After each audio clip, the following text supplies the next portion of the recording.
ਅੱਜ ਅਸੀਂ ਗੱਲ ਕਰਨੀ ਹੈ ਆਪਣੇ ਪੰਜਾਬੀ ਸ਼ਾਇਰਾਂ ਦੀ, ਜਿਹੜਾ ਕਿ ਅੱਜ ਕੱਲ ਦੇ ਉਹ ਗੀਤ ਲਿਖ ਰਹੇ ਨੇ।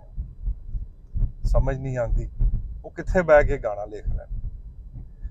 ਮੀਨਸ ਅਗਰ ਮੁਸ਼ਾਇਰੇ ਦੇ ਤੌਰ ਤੇ ਉਹਨਾਂ ਦੇ ਗਾਣਿਆਂ ਨੂੰ ਅਗਰ ਬਿਆਨ ਕੀਤਾ ਜਾਏ ਤੇ ਸ਼ਾਇਰ ਸਾਹਿਬ ਇਸ ਤਰ੍ਹਾਂ ਬੋਲਣਗੇ, ਐਨੀ ਘੁੱਟ ਕੇ ਜੱਫੀ ਪਾਵੇਂ, ਪਸਲੀਆਂ ਦੇਵੇਂ ਤੋੜ। ਮਤਲਬ ਕੀ ਖਾਹਿਸ਼ ਹੈ, ਇਹ ਕੀ ਕੱਢਣਾ ਤੁਸੀਂ ਇਹਦੇ ਚ।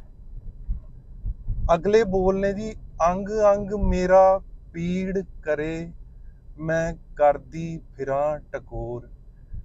ਬਈ ਅਗਰ ਕੋਈ ਹੈਲਥ ਇਸ਼ੂਜ਼ ਨੇ ਤੇ 2 ਪੈਨਾਡੋਲ ਖਾਓ ਤੇ ਸੋ ਜਾਓ। ਉਸ ਤੋਂ ਬਾਅਦ ਅਗਲੇ ਸ਼ਾਇਰ ਦੀ ਵਾਰੀ ਆਉਂਦੀ ਹੈ।